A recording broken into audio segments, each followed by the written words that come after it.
we're just giving you some background information about Southern Black Girls and Women's Consortium. Got it. Can you all see my screen? Yep. All right. So again, my name is Chauncey Lundy, and I am hosting along with my wonderful colleague, Jalecia Clinton. We're hosting this session today, the Sage Circle, which takes place the fourth Thursday of every month, trying to provide information to organizations, one that they find useful and impactful. But this month, being that it's October and it's Breast Cancer Awareness Month, we know that this information is also useful too. As a matter of fact, it's so timely today because one of my very best friend is actually having a lumpectomy today. So young Black woman who just kind of after a few months after having a mammogram, found out that she had a lump that wasn't even discovered in her mammogram. So this is very timely information. So I want to thank Tia for providing this information to us today. And I know that so many of us probably know someone impacted by breast cancer. So today, again, I'm just telling you about the organization, and then we'll get right into our speaker for today.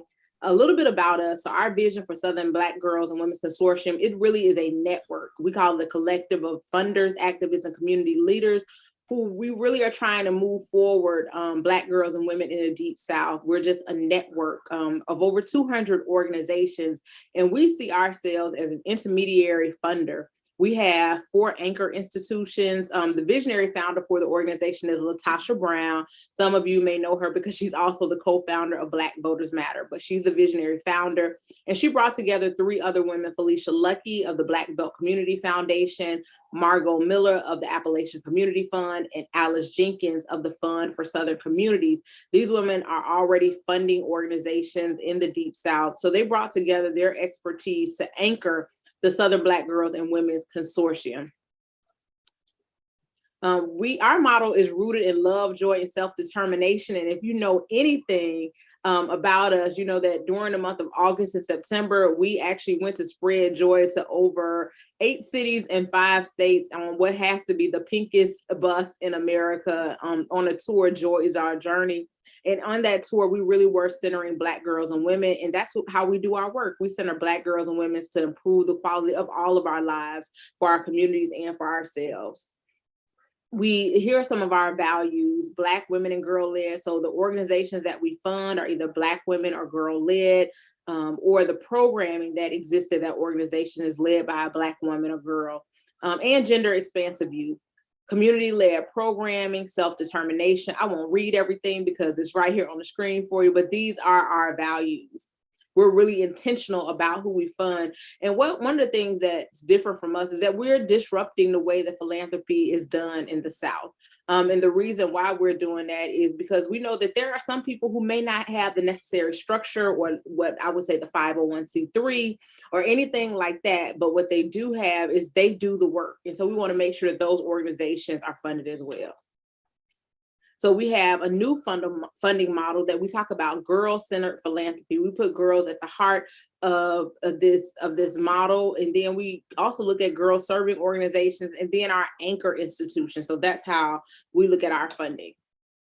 So our goal is to raise $100 million over the next 10 years so that we can reinvest that money into community organizations in the South, Black girl and women-led community organizations.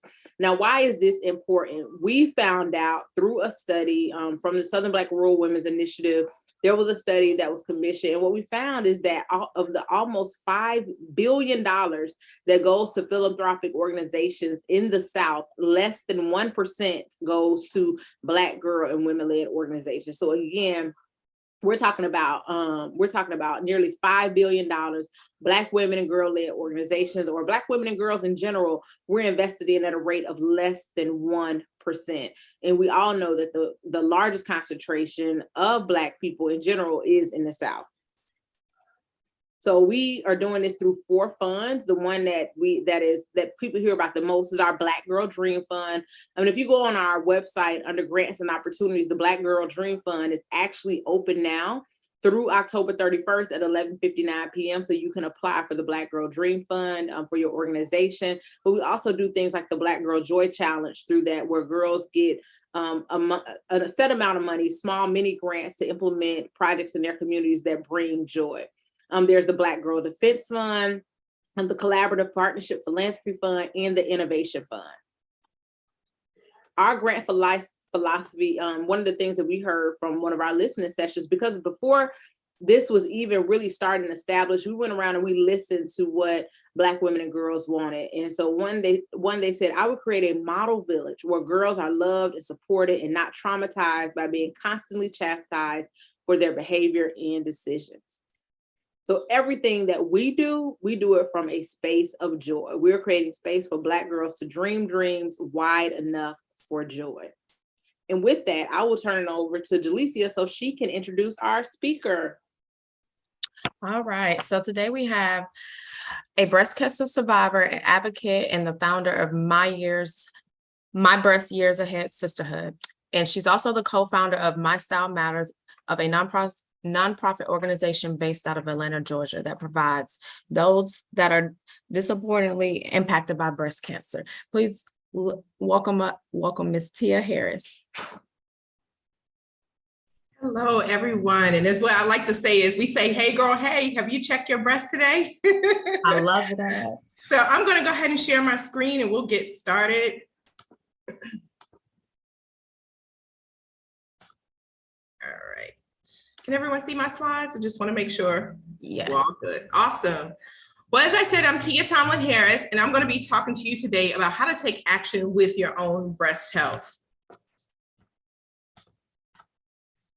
As mentioned, I am the co-founder of My Style Matters. We are a 501c3 nonprofit organization that provides supportive services to those who are disproportionately impacted by breast cancer. And so, when we think about breast cancer, oftentimes, we focus on breast cancer in the month of October. And really, this disease is not just an October disease, it's a 365 disease. And I want us to really think about breast cancer and breast health as I continue to go through these slides with you, but also think about it beyond this. What are the things that you can do to take action? This conversation is all about taking action. And as I go through these slides with you, one of the things I really want to point out is this is all about empowerment. Some of the things when we think about breast cancer, it is scary.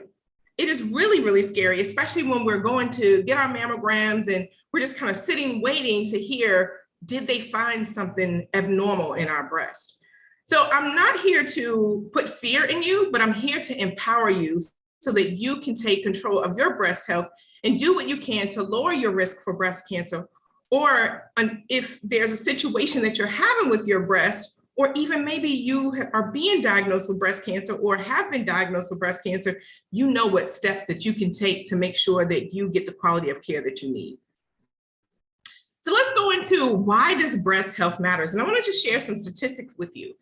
When we think about breast cancer, again, 1 in 8 women will be diagnosed with this disease in their lifetime. And every 2 minutes, a woman is diagnosed, and every 13 minutes, a woman dies.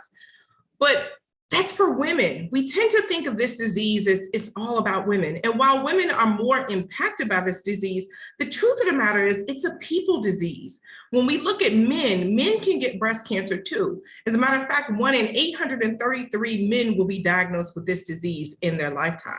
And for many of you who are familiar with Beyonce and her dad, Matthew Knowles, he was actually an overcomer of breast cancer as well. Now, we only think about this when it comes to older women, but we're seeing more and more young women being diagnosed with breast cancer. And what we're finding is about 5.6% of those diagnosed with breast cancer encompassing the young generation, those who are under 40, are also being diagnosed with breast cancer. But I want to talk about disparities. Black women, breast cancer, how does it affect us? And it definitely is different.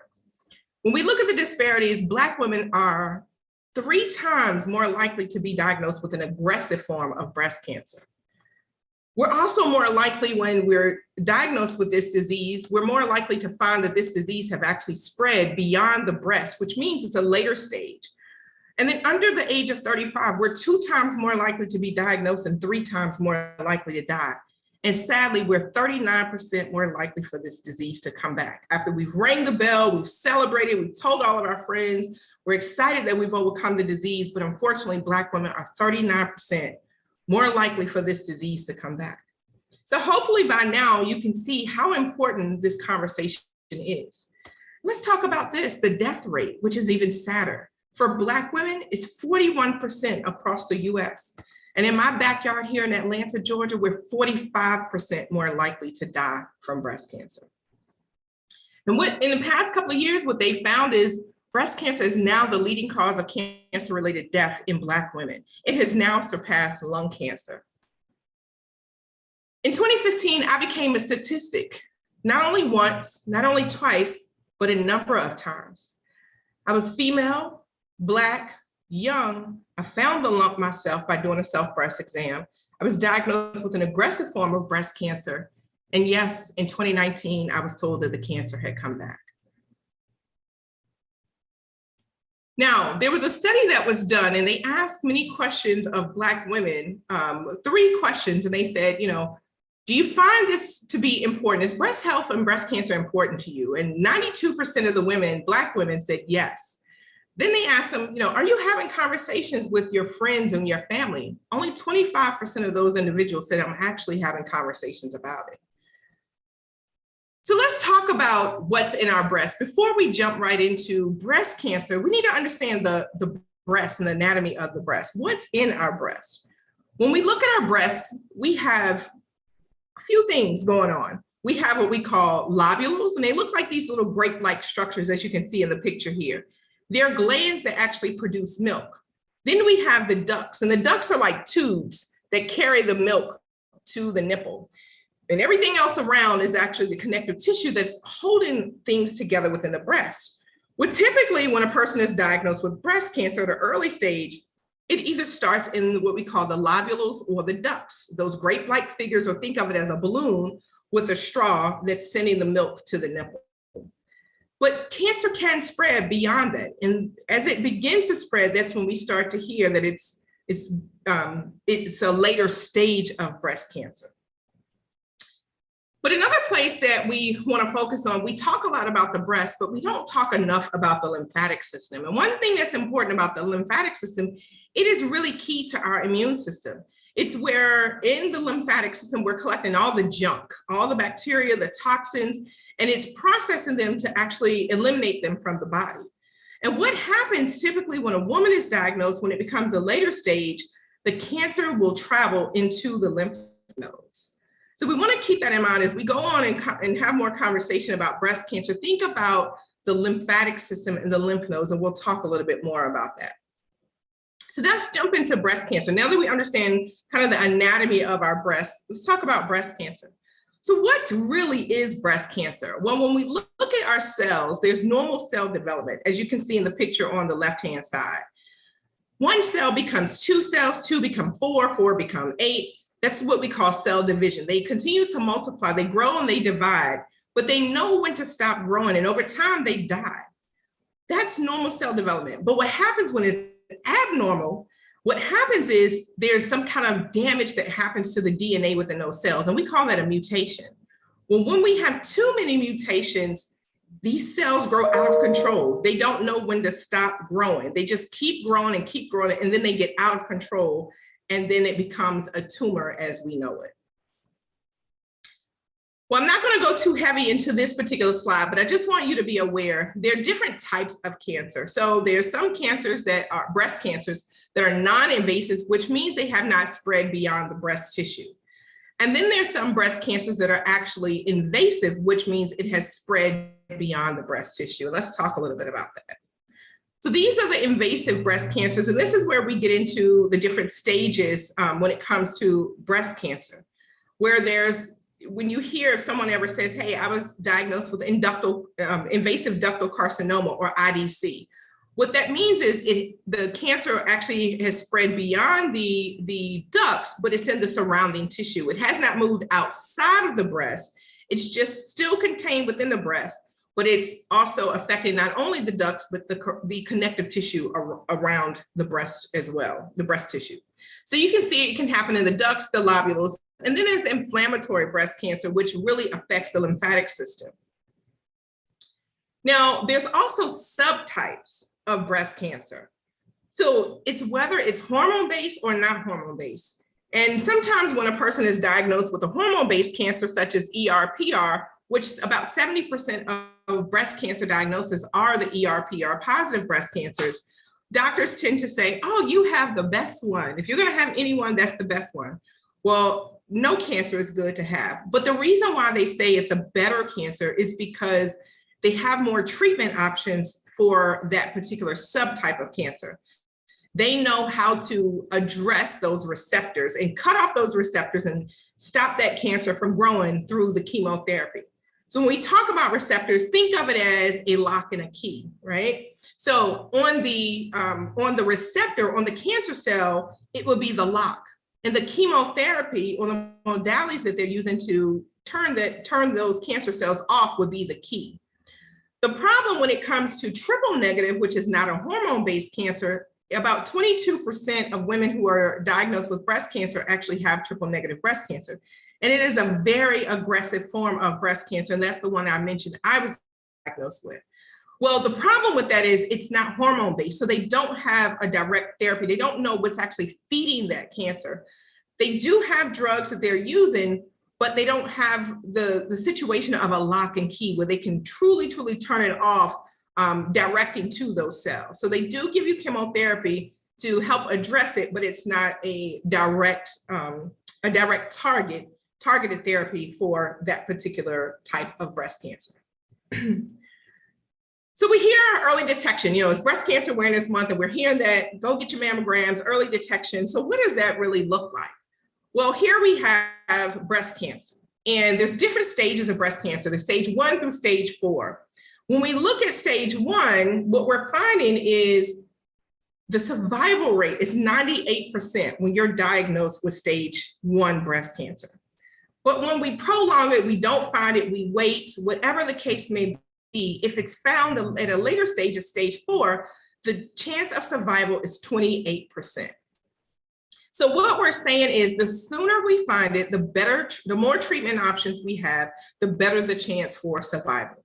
So if you are experiencing any problems, ladies, don't wait.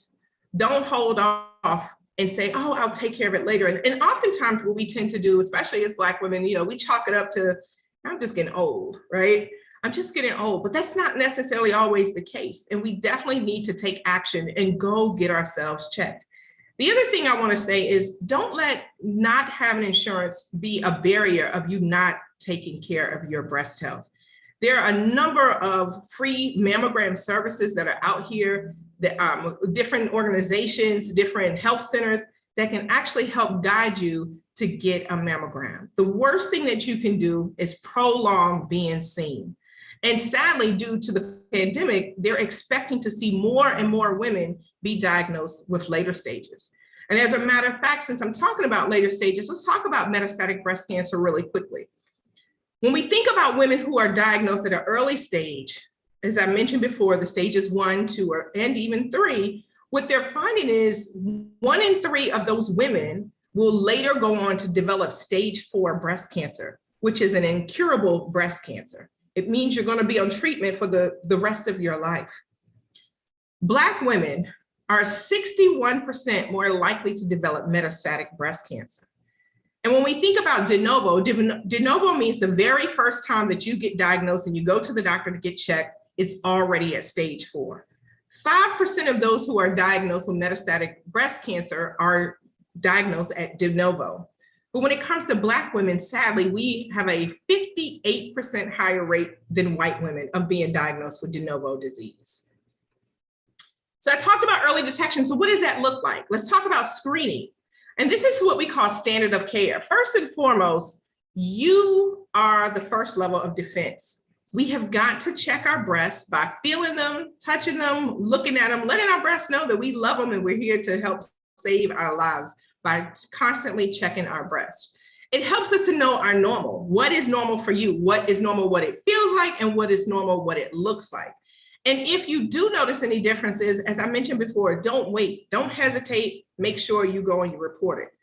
Secondly, in addition to you actually doing your self-breast exams, they also call it self-breast awareness, you also want to have a conversation with your doctor, and they will perform a clinical breast exam.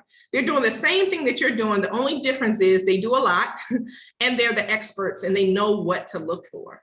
Now, if it's not being offered by your primary care physician or your gynecologist, ask them to send you to someone who can actually make this happen for you.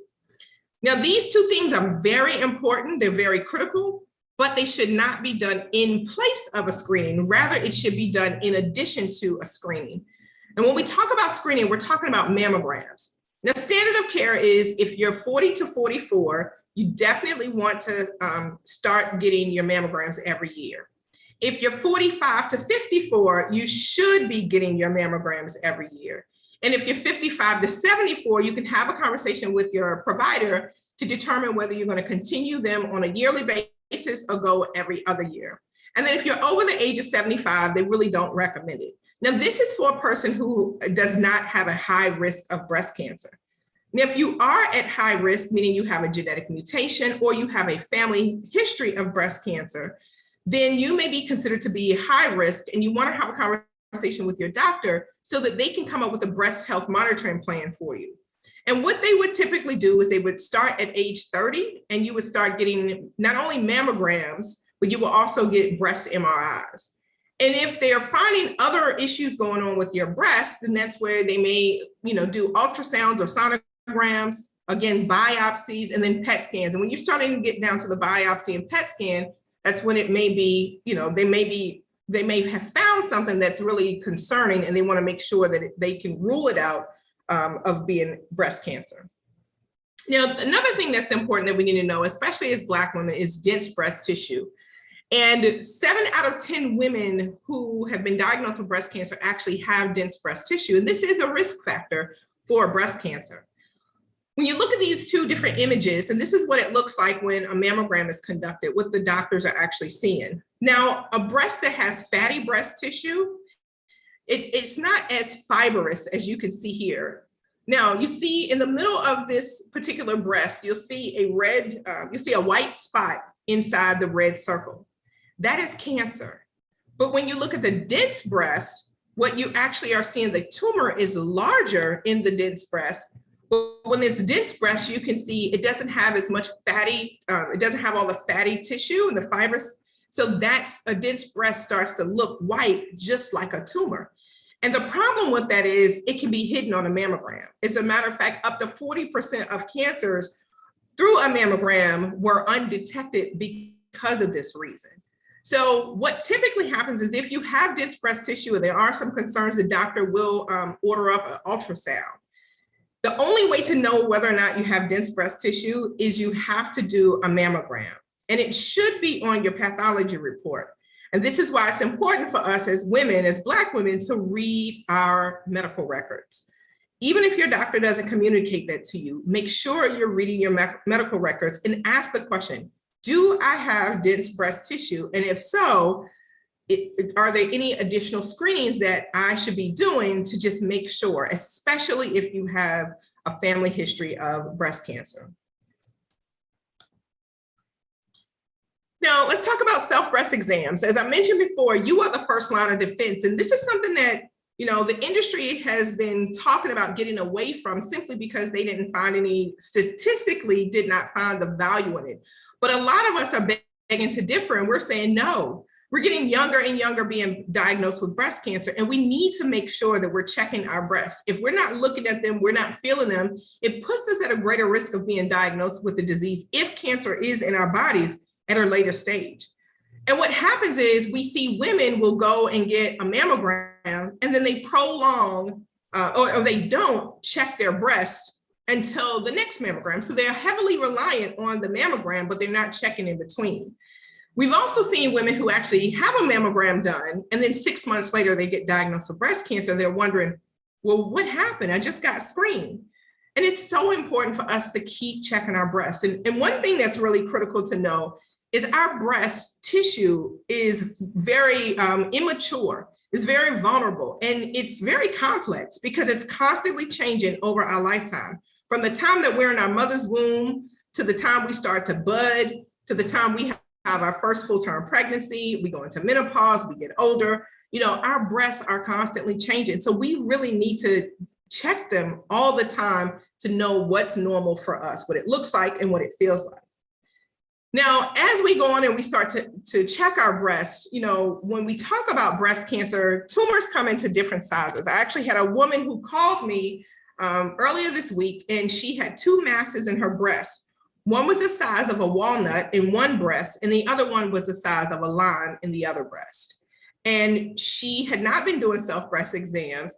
However, she went to get her mammogram and they discovered a mass. So she's still going through testing to identify what's going on. Is it cancer or is it not cancer? So far, they have said they don't believe it's cancer. They think it's some other breast issue she's having.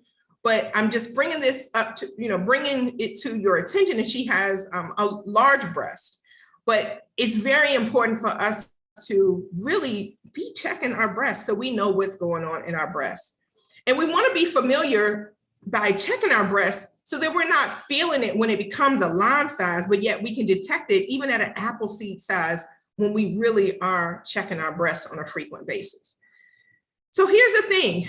When we think about women who have been diagnosed with breast cancer, 40% of those women who were diagnosed with breast cancer actually found a lump in their breast. And when we think about women who were under the age of 40, 80% of those women found their own cancer. So this is important for us just by looking at the stats alone, we have got to be checking our breast. So there's different ways to check the breast, and I want to go over what I call the 7 Ps. First and foremost, it's your period. You want to check your breast 7 to 10 days if you have a cycle, 7 to 10 days after your period. If you are in menopause, you want to do what we call feel it on the first, or pick a day and be consistent with that day each and every month. So whether you feel it on the first or whether you choose your birthday, you want to just be consistent with checking your breast. There is an app that you can download called Keep a Breast, and it will give you guidance on how to actually check your breast. The next thing is oftentimes we think that what we're checking is just the globe or the round part, the fatty part of the breast. But it actually is all the way up in our collarbone, down the sternum, under the breast, and even under the arm. All of that is breast tissue. We should be checking it when we do our self-breast exams. And then the positions. These are different positions, and I tell everyone, do all of the positions. Don't just do one, but do all of them. The first and foremost thing is you see in the top left-hand corner is a lady who's in the mirror and she has her hands on her hip. What she's doing is just doing a visual check of her breast. She's looking from right to left to see what is she seeing that may be different between both breasts, and then if there's anything that's going on with either one of her breasts. The other thing that's not pictured here is when you're in the mirror, you also want to lift your hands up, because if you notice, if you were to take right now and put your hand under your arm, if you lift your arm up, you will feel your breast tissue moving. So what's important is being able to check your breast in all different positions, allowing the breast tissue to move, because some tumors that are found can be on the surface, some can be a medium depth, and some can be really, really deep, closer to the chest wall. The next thing is you want to do it in the shower. And this is how I found the lump in my breast. You have one hand behind the head and you use the opposite hand to do the palpation across the breast to determine if there's anything going on in the breast. And the reason why I recommend the shower, because your hand gets to glide and you can be really intentional about what you're feeling within your breast. Now, some of our breasts may be lumpy. Some of us may have fibrocystic breasts, which is common in Black women. So just because, if you feel a lump, it doesn't necessarily mean that it is cancer. Some lumps can be spongy and movable, which typically it may be a swollen lymph node or what we call congestion. Or it could be very hard and non-movable, which could be an indicator of breast cancer. Another thing I always like to tell women is in the top right-hand corner, you see a woman who's bent over. You definitely want to bend over. And the reason why is because, especially if you're top heavy and allowing your breast to hang, it will allow you to get your hand under the breast to feel closer to the chest wall. Because as I mentioned, tumors can be at different depths within the breast. And then the last one is laying on the bed. Same thing you would do in your shower, but you're laying on the bed, your hand behind your head, put a pillow behind your shoulder to kind of give you some, to help prop you up. And then you're going to do your self-breast exam. You're going to do your palpations. When it comes to the palpations, you want 3 pads, the 3 fingers using the pads, not just the tips, but the pads. And you want to do palpations. So you do them dime-sized small circles. And with each palpation, you want to do a different level of pressure, whether it's light pressure, again, to feel if there's anything on the surface of the breast tissue, medium, where you're going to press a little bit harder to see if there's anything that you feel, and then deep to see if you feel anything even deeper within the breast tissue. Now, when it comes to breast cancer, if you think about your breast, it's split into 4 sections. So if you were to do a line down and a line across, so it's 4 quads. What tends to happen is they found behind the nipple, that's a large amount of, in terms of percentage-wise, breast cancers are found behind the nipple. And then in the top right-hand quadrant is another area where they have a high percentage of breast cancer being found. One of the reasons why you'll find higher percentages in those areas is because you have your lymph nodes. And so of course, cancer can travel to the lymph nodes, but you also have behind the nipple is where you'll start to feel your ducts as well as those lobules that we talked about. And then lastly, the pattern. We want to do 3 different ways to check our breasts. So you want to move about in those 3 dime-sized circles in a circle around the entire breast. You also want to do lines going up to the collarbone and going all the way down to the bottom of the breast, and even bringing those lines under the arm, because you want to make sure, again, we talked about those lymph nodes. Breast cancer can spread to the lymph nodes, and typically it goes right under the arm. It can also go across the clavicle, or your collarbone, which is a lot of where we have a lot of lymph nodes, and then in our sternum where we have another pocket of lymph nodes. But most of the time it will go under the arm. When I found the cancer the second time, when I was told that it came back, it actually moved. I finished treatment, rang the bell and the whole 9, and it came back into the lymph nodes. And then there's wedges. You want to move in towards your breast on an angle, just move down into the nipple area. Another thing you want to do is make sure that you squeeze the nipple, because you want to identify if there's any kind of discharge or anything coming out of the nipple. Now, we talked about a lump and what we're feeling for, but we also want to know what are the things that we're looking for. And on this slide right here, you'll see different things that we should be looking for. You want to look for any kind of redness or darkening. You want to look for any sores or rashes. Has the size changed? Now, granted, one side of our body is a little bit larger than the other, but is it something that's even, extremely noticeable? Do you have any dimpling or puckering in what I call, it looks like cellulite? Do you have any scaly sores and kind of rashes on the nipple, the discharge that we talked about? Do you have any bug bites or something that looks like bug bites on the breast, but you have not been bit? It doesn't itch or anything like that. It's just, they just came out of nowhere. Do you have any swelling or thickening? And one good thing to identify that is by pinching your breast to feel, does the skin feel thicker than what it normally has been feeling in the past? Do you have persistent warmth? If your breasts are always hot, and maybe one is hotter than the other. Now, typically, if you have larger breasts and you may have a belly, because of bras and things like that, and the skin touching each other, it's going to be warm. But again, you want to check those things. Does it look like an orange peel where it's really, really porous?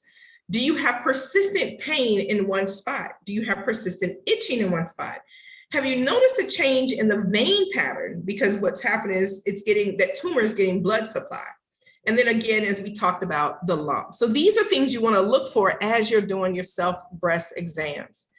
Now, like I said, just because you identify something does not necessarily mean it's cancer. So don't panic. It's so easy to do. We always tend to think, especially during October, because there's so much awareness around it, that it could be breast cancer. And it's not necessarily means that it is. So you want to ask yourself these questions. Is it happening on both sides of the breast? Is it happening on one side? Is it on the same location if it's in both breasts? How often is it happening? What am I doing when it's happening? Does it come? Does it go away? Has it gotten worse? And then, as I mentioned before about the lump, is it hard? Is it spongy? Does it move or does it not move? And when I say hard, meaning hard, kind of like a walnut or a rock. Now, I get asked this question all of the time, where does cancer come from? And this is a really complex disease. And what we do know is there are 3 areas in which and where cancer is coming from is genetics, environmental, and lifestyle factors. When we talk about genetics, only 5 to 10% of the people who are diagnosed with breast cancer actually have a genetic mutation, which is inherited from a mother or a father. There are different types of genes. We all have these genes, but the question is that gene mutated? So if these genes are mutated, then it puts you at an 80% higher risk of being diagnosed with breast cancer. And so for the BRCA1 and BRCA2 gene, more Black women are more likely to have a mutated gene. And then there's also Ashkenazi Jewish women as well. But these are things that we want to just really think about. And, if you have a family history, and even if you know that someone in your family has a genetic mutation, you may want to go get checked, talk to your doctor about your breast health, as well as your family health history when it comes to breast health, and get genetic testing. When we look at this statistics, I'm getting tongue-tied here. When we look at these statistics, the one first female degree relative, if they have breast cancer, then your risk is doubled. If you have 2 first degree female relatives, then your risk is 5 times higher. But as I mentioned before, men can get breast cancer too. So we want to look at our father and our brother. And then there's other cancers that what we call hereditary cancers that are relatable, like colorectal, ovarian, prostate cancer. And then for us within our community, not only do we want to look at just the mother and the father, but we want to look at, do we have a sister? Do we have a brother? Do we have a grandmother, a grandfather, auntie, an uncle, a cousin? We want to look beyond that immediate family to identify, is this something going on within our family? And this is another thing, what's important is we need to have conversations about our family health history. We don't talk enough about it. And the very thing, if someone in our family has been diagnosed with breast cancer, just by having a conversation with other family members could actually help save their lives if we just simply talk about it. So environmental, let's talk about hormones for a second. Well, our bodies need hormones. Our bodies need estrogen, and it's needed for everything within our body. But in particular, when it comes to our breasts, we need it for breast development. It's actually the gland that helps to produce the milk within our breasts. But the problem with estrogen is too much estrogen can put us at risk for breast cancer. So many of us are like, well, what do you mean it puts us at risk? And how do we get too much estrogen? Well, here's the thing when it comes to estrogen.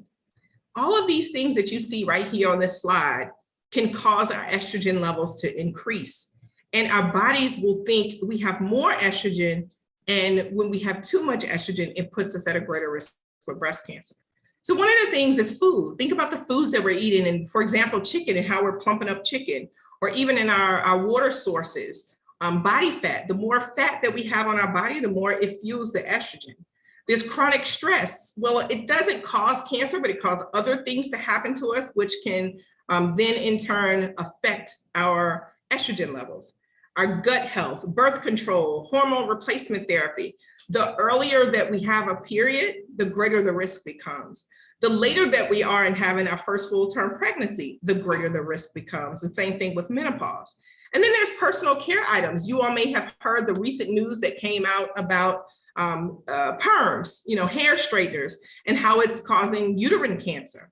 There was, I don't know if you remember, many, many years ago, there was a box, a beautiful box with a beautiful brown girl on the box, and it was a perm. And many of us as young girls, young Black girls, wanted to look like the girl that was pretty on the box. But sadly, what a lot of us did not know is some of those girls on those boxes did not even have a perm. So Black women are being marketed to and sold to. And sadly, we spend 9 times more than any other race in the beauty industry, yet we have the highest body burden. And what that says is Black women are overexposed and we're underprotected when it comes to a lot of these hair care products and skincare products. Then there's, of course, heavy metals, there's the plastics, things that car exhaust, herbicides and pesticides that get sprayed on everything, even our cleaning products and fragrance. Fragrance is a huge one that a lot of us are using. The problem with fragrance is we don't know the chemical makeup of that fragrance. And then there's pollution.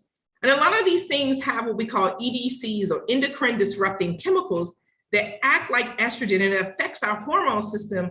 It disrupts it. And when it does that, it throws our body off, and then it puts us at a greater risk for breast cancer. So When we think about the breast, as I mentioned, our breasts are constantly developing throughout our lifetime, but what we're exposed to can really put us at a higher risk for breast cancer. And one of the things that they have found is Black girls are getting younger and younger when it comes to their puberty. And the younger we are, they're now starting to see us, it used to be around 10 and 11. Now they're seeing us starting periods at 8 and 9. And what happens is that's when our bodies are starting to produce the estrogen, and the more things we're exposed to, the higher the risk becomes. And we have to think about this, even when it comes to our babies. We're buying products, we put it on our babies, and we're like, oh, our babies smell good. I love the way babies smell. But the problem with that is we're exposing them to these harmful substances, which can lead to DNA damage and later affect them as they get older. And also what they're seeing is ACEs, when it comes to kids, the experience of ACEs or adverse childhood experiences such as bullying, for example, stress that these kids are dealing with can put them at a greater risk for cancer in their adulthood. And then lastly, lifestyle. 42% of cancer cases and 45% of cancer deaths are linked to modifiable risks. And this actually came from American Cancer Society. They're saying these things could be preventative. Now, there are things that we know that are out of our control, which I've talked about. There's, just being a female, born female, your genes, your family history, puberty, hormones, even our height. All of these things can put us at a risk for breast cancer. But what about those things that we can control? So we talked a little bit about diet. There's like chicken. There was a point in time when all of us went to chicken. Well, the thing about chicken, especially when it's grilled, it's the hotter it's cooked, the longer it's cooked, it develops something called heterocyclic amines. And those are carcinogens or cancer-causing chemicals. The other thing is our weight. As I mentioned, the more weight or the more body fat we have, the greater the risk for breast cancer.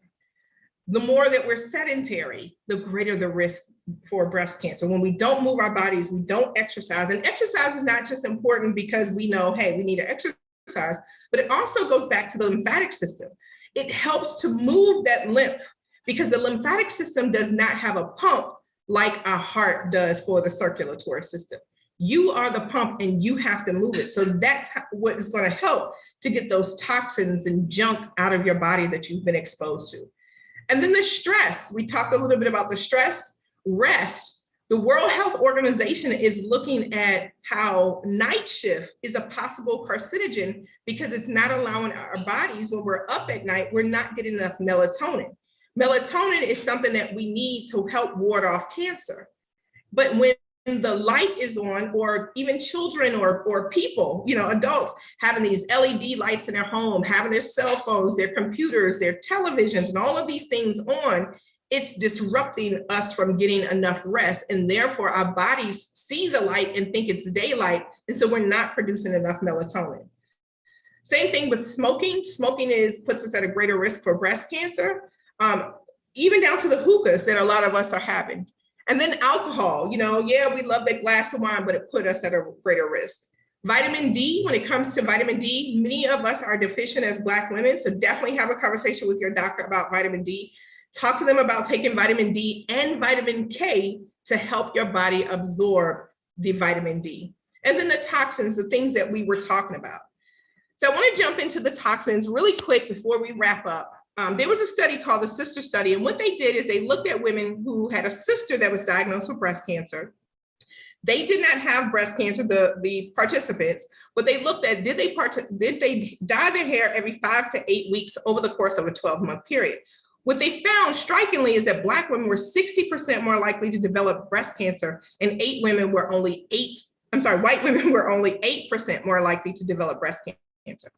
They also looked at chemical straighteners and said across the board, 30%, if you're using it, you're 30% more likely to develop breast cancer, but they found that Black women were more likely to actually use a chemical straightener. So this is saying something is going on with our products. We are overexposed and underprotected. Now, how can you protect yourself? There's some apps that you see on the screen here. One is called Think Dirty. There's also Clearia, Detox Me, EWG. And what they will allow you to do is you can actually scan the barcodes on your products and it will tell you what's in your product. Is it something good to use or something you don't want to use? So in this example here, and many of us may have used this at one point in time in our lives, but when you scan it, it will give you a number. And so it ranks from 1 to 9. Anything that's green is clean, it's okay to use. If it's yellow, it's like somewhere in the middle. And then if it's red, I say red is dead, don't use it. So it has identified that this particular product is dead, that we shouldn't use it. But then we want to know, okay, well, why shouldn't we use it? And it tells us the ingredients of why we shouldn't use it. So these are things that's important. And one other thing, there was that last week, Breast Cancer Prevention Partners just came out with the Black Beauty Project. It is a list of 700 Black-owned products that are clean and safe for us to use. So ask yourself, are you feeding cancer or are you fighting it? Based on all the things that we talked about, really consider, are you feeding cancer in your behaviors, in your activities, and what you do on a daily basis, or are you fighting cancer? So just a few reminders as we wrap up, you definitely, want to stop the silence. Go to your girlfriends, talk to your friends and say, hey, girl, hey, have you checked your breast today? Start now doing your monthly self breast exams. Don't wait. Start having a conversation with your doctor about your clinical exams. Make sure you're getting screened. And if you have dense breast tissue, really talk to your doctor about a monitoring plan for yourself. If you have a history of breast cancer in your family or any other relatable cancers, have the conversation with your doctor, especially if you're considered to be high risk. Look at your lifestyle again. Are you feeding cancer? Are you fighting it? Make sure you're reading the labels. And your homework for today is to take the top 10 products that you're using every single day. Use those apps to assess your exposure. What are you being exposed to? What are you being exposed to? And even your children, if you have kids, you're the sole, if you're the one that's out here buying the products for them, look at what you're actually purchasing. And again, as I mentioned before, early detection can save your life. I want to just say thank you again for allowing me to share with you, spread the word about breast health. Feel free to post one thing in social media and hashtag it Breast Health Matters of what you learned today. We also host what we call Hey Girl, Hey parties, where you grab 80 of your sister, your girlfriends in your sister circle, and we will do an educational, fun, interactive workshop with you. And then for our teen girls, we have a breast health ambassador program because we want to continue to spread this message, get our girls educated, and we want to save our lives. Thank you. Thank you. It looked like Chauncey. You had a question, Chauncey? I did have a question. I don't even remember what it was. Can you go back and tell us what the apps are again? Because it looks like I probably just need to go through my house and just. I need to throw out everything. And I took, when I was in college, I took a class. I tell people this all the time. It was called ecotoxicology. And it basically told me that everything we was doing was killing us. And so I think I resigned myself to, I'm just going to die anyway. Like I really, because it was like your deodorant. It was so overwhelming. But I try to do I try to be a little good. So can you give us what the apps are? Yeah. Again? Is this so I have them are these at the bottom? Yes, I have them on the screen. So there's Think Dirty. There's Clearia. Yep, there's Clearia. There's Detox Me. And the thing I like about Detox Me, and this is really good for you all to use with if you have daughters, it actually will give you a DIY, right? They all give you some kind of alternative. So it doesn't just tell you that the products are not good for you, but it also gives you an alternative product. So you want to make sure that you are looking at those products and really finding something that's an alternative. One of the issues with this is, when we talk about beauty justice, when it comes to Black women and Black girls, the problem is, some of this stuff is not accessible. We don't have enough products that can, that are clean for us as Black women, right? We don't have enough products and then access to them. You think about the beauty supply stores, they're on every corner in our communities, and they don't have the safe ingredients. So these are things we want to really think about. And like I said, Breast Cancer Prevention Partners, or BCPP, they now have a list of 700 Black-owned products that are safe for us. And then one other thing I was going to say to you too is ways that you can make changes is, or be a part of the solution, is something called the Safer Beauty Bill Package.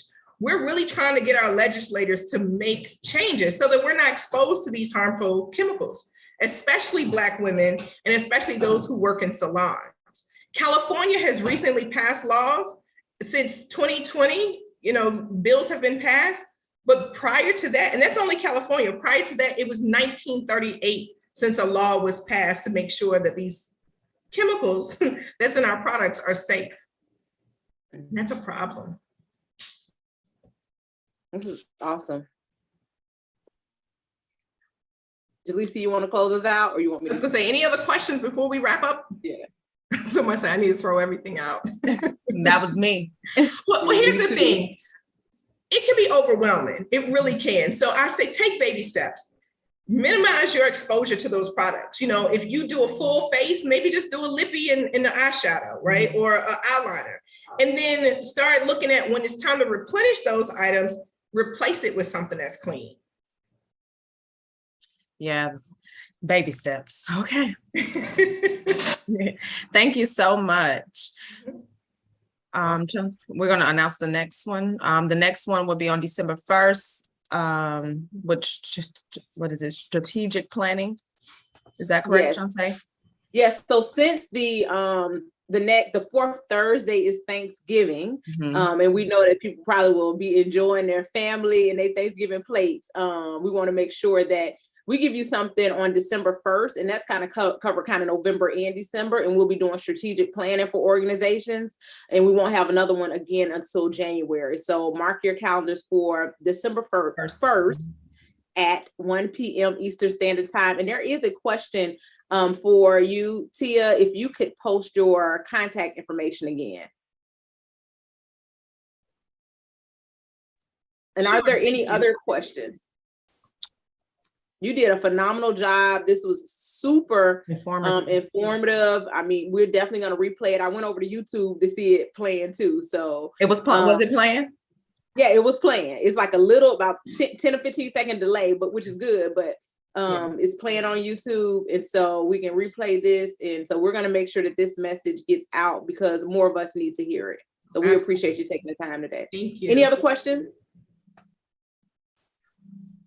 I'm posting the information in the chat, but I don't know if any of the viewers will see the chat. I can post it. I'll post it in the comments once we repost it. Okay. Okay. Yeah. People want to know how they can contact you. Yes. Yeah. And we would love to get plugged into anybody who has an organization working with young girls, because we would definitely educate young girls and women about this. And like I said, we have our ambassador program to get the girls, out there talking about breast health. That would be great to do with our youth ambassadors and our Black Girl Joy winners. Yep. Awesome. So if you can't see in the chat, you can contact Tia at info at mystylematters.org. All right.